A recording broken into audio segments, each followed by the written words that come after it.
Well, hello, I'm Janet Morana, the Executive Director of Priests for Life. Welcome to our program.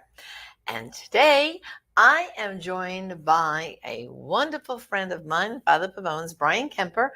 He is the head of our Stand True youth outreach here at Priests for Life. Bryan, welcome to the program. Thank you, Janet. Always a pleasure, especially being here in the studio with you. That's right. That's right. And of course, Bryan, we have our little background here at the Supreme Court because there's any day now, who knows, we could get a decision on what is called the Dobbs case. And of course, the panic all across the nation, like, oh, you can't get an abortion. I just thought we would just discuss a little bit. I think people are forgetting what is the Dobbs case. What was this whole case about? And I like to remind them it's a case out of Mississippi, and it was called the Gestational Age Act. And it was banning abortions after 15 weeks, which is like, wow, that's baby's heart starts beating at 28 days. So yeah, so it seems logical to ban abortion then. But you deal a lot with young people, right? And right now, I feel in our country, there's a tension that's out there with these protests that are going on. The pregnancy centers are being attacked. Yes. Pro-life organizations their offices are being ransacked, and one of them was firebombed in Wisconsin.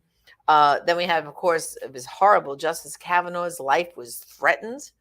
And then, of course, the protests in front of the justices' homes. What's your take? Like, you hear from the young people. Also, too, when you look at most of the people who are doing the bad protesting are not young kids in high school or college. To me, they look like they're 40, 50, 60 years old.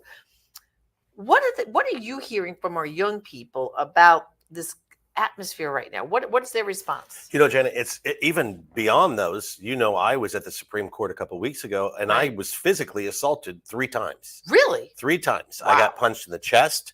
I got hit in the head. I got hit in the face with an umbrella for standing silently with my pro-life sign in the midst. Wait, you're there. Now there was Supreme Court police there and everything else, and they still allowed these people to attack the pro-life people? It happened, the first attack, I was standing in there was about 300 pro-abortion protesters that completely had surrounded, and I stood in the middle silently with my sign. They came in, and the police ended up having to bring their bicycles in to circle myself. And then Reverend Pat Mahoney and AJ Hurley and Other pro-lifers joined in with me, and they had to escort us and literally keep them. And at one point, one of them broke through and hit Mark Lee Dixon in the back of the head. Wow. And right in front of like 30 police officers. So they don't even care that there's police there. And it doesn't surprise me, because what they're supporting already is an act of violence. That's right. That's why they're there, to promote the legalization of violence against innocent children, Unborn children. Right? And I had several of my pro-choice friends. I have friends that are pro-choice. We talk a lot, and we go back and forth, who saw that and were like, Bryan, I would have defended you. Like, so they feel that was going too far. Way too far. Yeah. But unfortunately, Bryan, the media, when I say the media, I'm talking about, NBC, CBS, CNN, they're not showing any of this stuff as far as what's really happening. No. In fact, President Biden never even mentioned the threat on Justice Kavanaugh's life. I mean, this is a Supreme Court justice. First of all, picketing at their homes, threatening their families is just horrible. There's actually laws in our country that say you can't do that. You can't picket in front of a federal or Supreme Court justice's home. And yet it's like they're ignoring the law even. They're not doing anything. Absolutely. And, Janet, Father Frank and I were at the Supreme Court for the arguments for Dobbs v. And that was back in December 1st. Yes. Right. And we were standing about 15 feet from the stage where Chuck Schumer was speaking, when Chuck Schumer literally made a threat and said, you don't know what's coming. You better watch out, Kavanaugh. You better watch out. Gorsuch. Yes. Gorsuch. Right. And yet that's not inciting. Right. That certainly is. So terrible. And then recently, they just passed the Congress was passing a law to protect extra protection for our Supreme Court justices, all of them, whether they vote either way. Right. And I believe it was 27 members voted against that Wow. to protect. But here's the thing, Brian. That bill passed the Senate. It's over in the House, and Nancy Pelosi is holding it and won't bring it to the floor for a vote. It's crazy. It's a simple bill. It's kind of like reinforcing the law that exists already to kind of say, no, you can't do this. And you know what I saw the other day, Brian? It's getting worse and worse. Amy Coney Barrett's children, they publish these pro-abort groups. They publish the names of the schools and addresses now where her kids go to school, and told people show up at school, and they put the address of the church that she goes to every Sunday. Show up at the church, show up at their schools. Don't let her get away with this. This is insanity. Yet, it really is. Yet when a 75-year-old grandmother just prays a rosary in front of an abortion mill, she's a terrorist. Right, that's what they describe. She's a terrorist for praying and offering an alternative. Right. See, the abortion mills, they want one thing.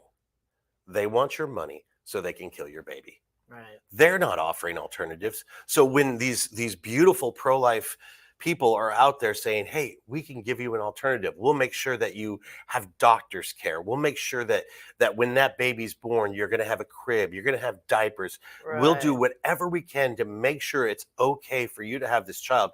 That's considered terrorism. Unbelievable. Yet someone shows up with a backpack and a gun and a knife and duct tape at a Supreme Court justice's house.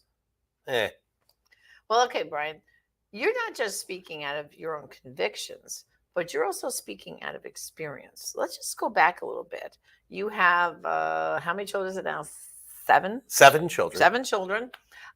Teenage girls who are now young adults, some of them.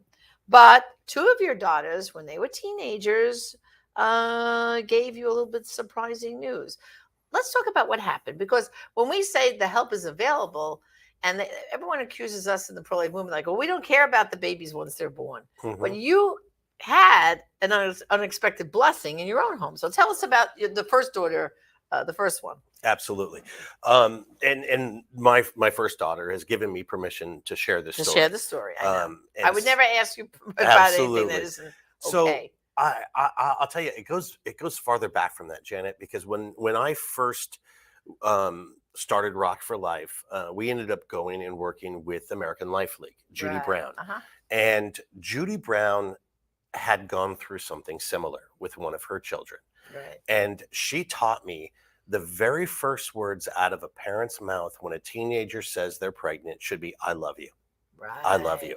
And so I just stop there for me, Brian, because that is so important, because a lot of the times these kids are afraid to tell their parents. Yes. They'll go off and have that abortion because they're afraid. They don't want to disappoint them. And so you're right.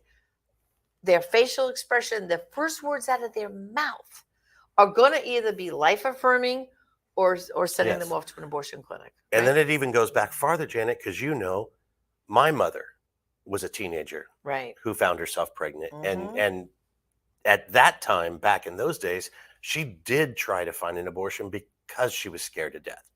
So I have all of this going through, and I'm talking all about all this. Never did I expect to face this until one day. And then again, it's not like your kids didn't hear about abortion. It's not like your kids didn't hear about sex is till marriage. It's not like they didn't hear all that messaging. Like so many of us are parents, we do teach our kids these things, but the culture is out there bombarding them, and temptation is there at every corner. My daughter had been to Survivors pro-life camp. She had volunteered in this office. She's hung out with you and Father Frank. She's been on tour. And I go into the hallway one day, and there she is, balled up on the floor, crying her eyes out. And I'm like, baby, what's wrong? And she looks up and she says, Daddy, I'm pregnant. Wow. And I picked her up. I scooped her up, and I just hugged her and said, I love you. And she kind of looked back and she's like, Daddy, aren't you mad at me? Like, did you hear me? I'm pregnant, And Yeah. I'm like, why would I be mad at you? You just told me I'm a grandpa. Look at Right. you, really. And we hugged and we cried. And what people don't understand is because the first thing that a lot of parents think about is the sex act. That's all they're thinking about. Right. When the most important thing they need to think about is there is a beautiful young woman who's pregnant with a beautiful child. That's a your gift God. grandchild. Yes. Right. Pregnancy itself is not a sin. Right. It's not.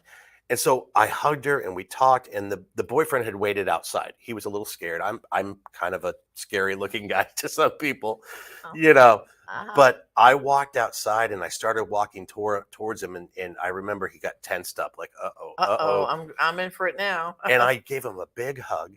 And most dads, and in my eye, in my deep back, I kind of wanted to punch him, but I just gave him a hug. Right. And he's like, "What are you doing?" And I go, "You're stuck with me now, dude."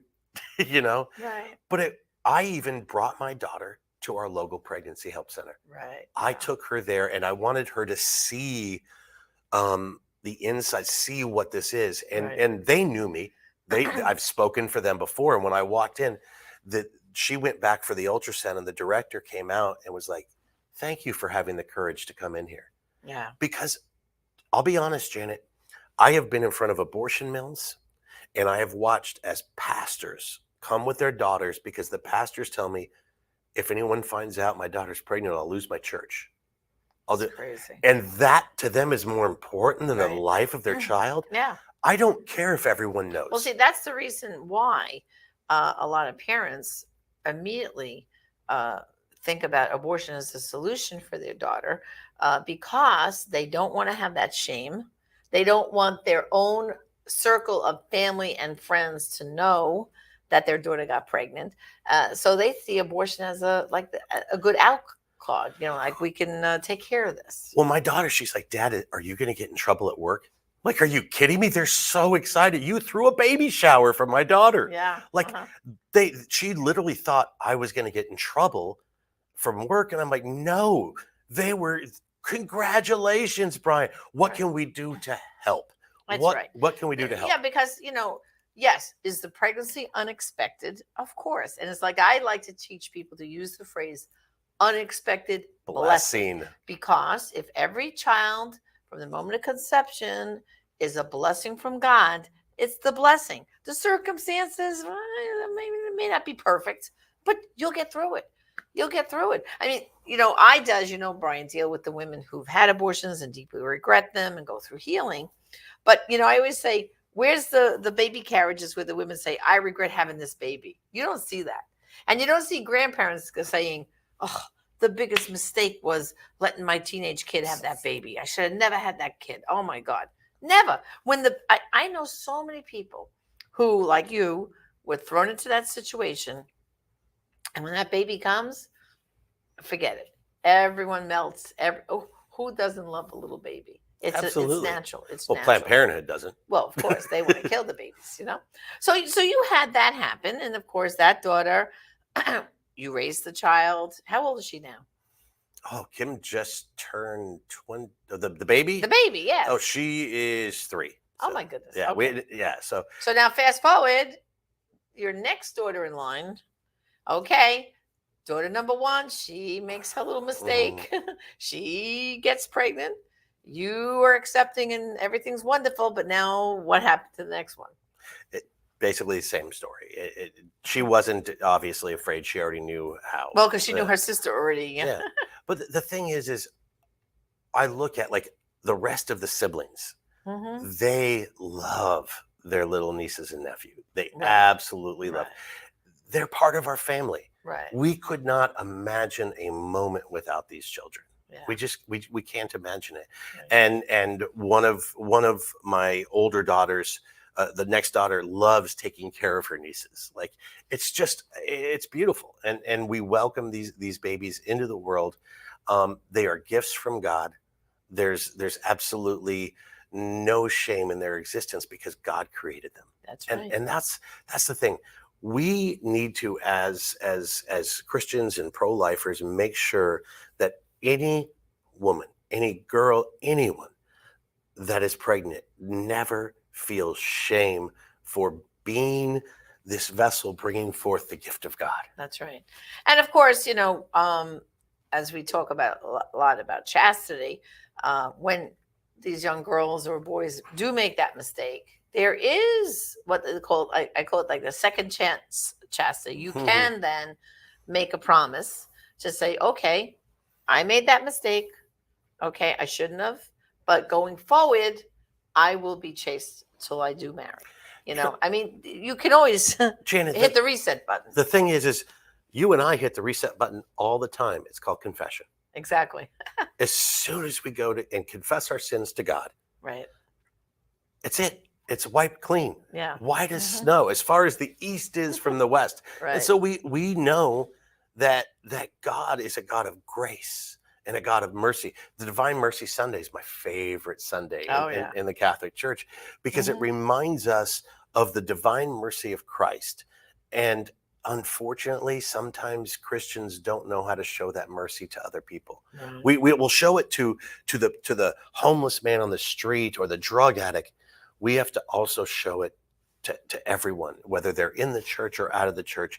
Every single girl needs to know that pregnancy is not a sin. Right. It's not a sin. It's a gift from God. Yeah.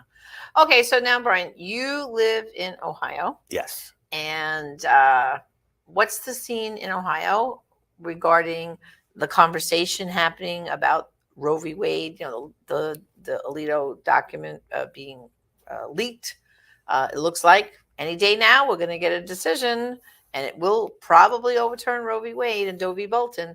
So what's the local scene like where you are? What are people talking about? Well, I happen to live in a very conservative small town. I live really close to my Congressman Warren Davidson, solid pro-life man, a local Congresswoman Jenna Powell for the Ohio Congress. We have a very conservative town. In fact, Janet, our town is building a new fire department, a big headquarters fire department right down the street from my house.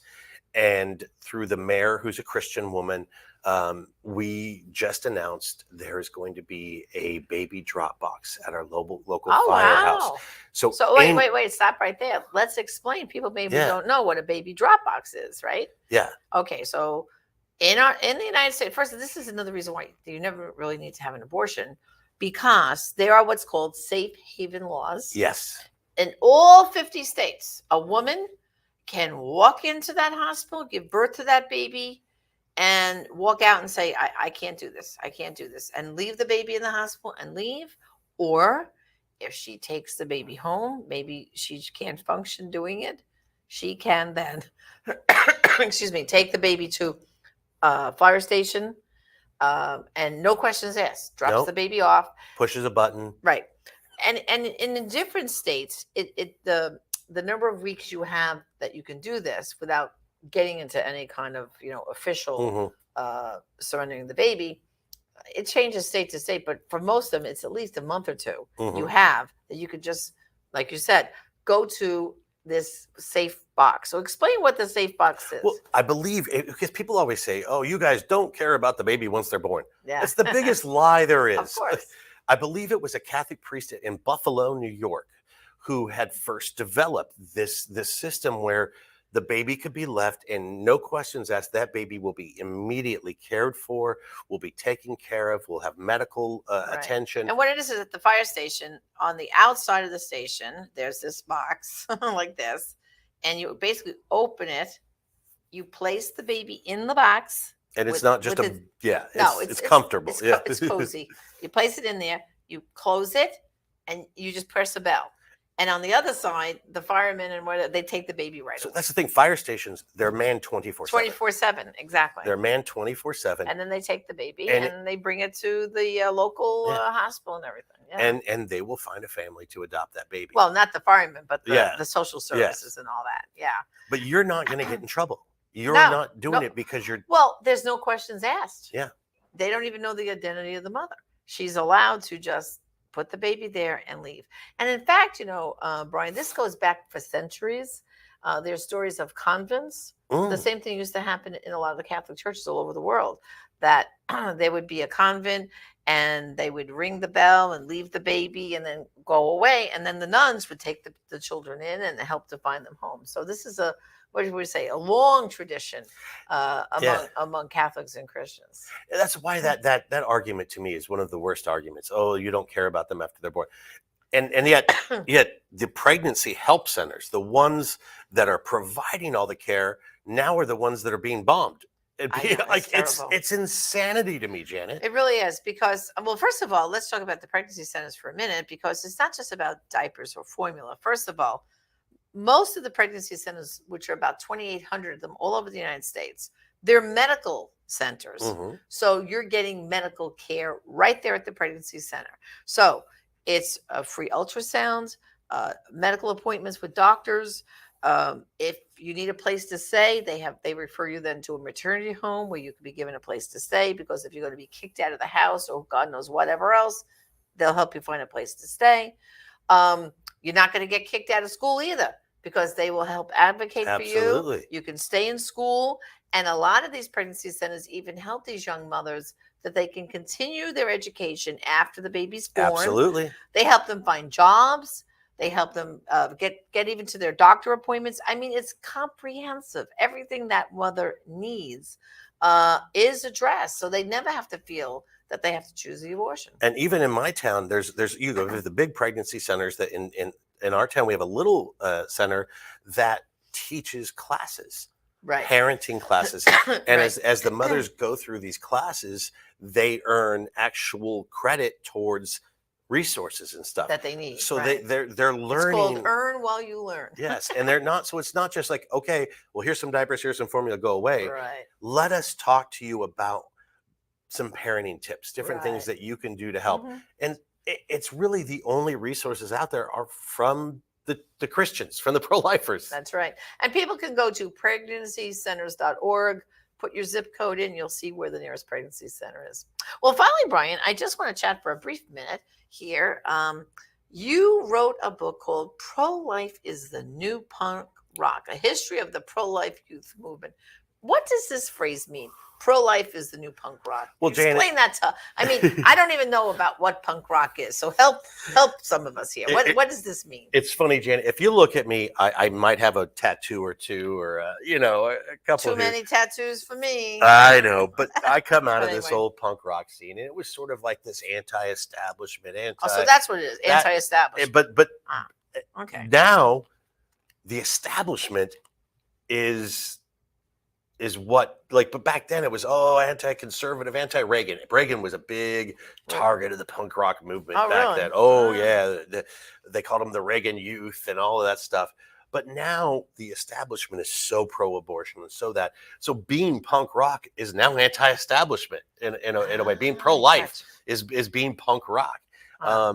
And it's a phrase that I thought was suited what we're doing out there. Right. We're going against the mainstream liberal and all of that, saying no, we are pro-life, we're going to protect it. And it's not just Christians, because we have good friends, Teresa Bukovniak, and different people that aren't Atheists. they're are atheists, pro-life. and Right. and they're all of these people coming together that saying, listen, Uh-huh. we know that it's because it's a human life. So this book, would you say it's just for youth, or I think it's for grown-ups are everybody. going to like it too? And you have your testimony in the book, right? I start with my testimony, Uh-huh. and then I go through years of like touring with Lollapalooza, the lead singer of Green Day threatening to pee on me for having a pro-life booth. Oh and my goodness. all these different things, and it just goes through that history. And I say it's a history because there's more. There's so many different groups out there. There's so many, but Right. Rock for Life was the group that I started way back, and that was before the internet, before all of that. We didn't know there was all these other things, and now we see there's so many, and we all work together now. Right. So this is just one of the paths to come to the youth pro-life movement of today. That's great. That's great. Well, I hope everyone goes to our online store at prolifeproducts.org. You can get a copy. Bryan, will autograph it for you. And if you want to know more information about our youth outreach here at Priest for Life, go to standtrue.com. And also too, in the final moments here, Brian, we have a great collection too on our online store at ProLifeProducts.org. ProLife T-shirts, don't we? Absolutely. We have pro-life t-shirts, we have stickers, we even have like water bottles and bags and stuff. And we call it swag, or pro-life swag. I love to wear pro-life shirts in different places and such. There's so many You've things you can had do. some great conversations, even wearing them on planes, haven't you? Oh, absolutely. I've had a congressman had to sit next to me in here for 2 hours the pro-life message because Well, he asked, right? yeah, He saw your shirt. He asked the asked. question. I always say that, Brian. Whenever they ask me that question, I say, "You want the long answer or the short answer?" Like, because I can talk about this topic. So I think the book is fabulous. Pro Life is the new punk rock: a history of the pro life movement. Brothers and sisters, get a copy today. I think you'll find it very interesting. Go to prolifeproducts.org. And also, too, with all this controversy right now, stand up for the unborn. Order a pro-life t-shirt also at prolifeproducts.org and be bold. Don't be afraid to defend the unborn children and their moms. Because remember, brothers and sisters, there are some abortions only you can stop, and some lives only you will be able to save. Join us again next time. Thank you, and God bless. And thank you, Brian, for joining me. Thank you so much.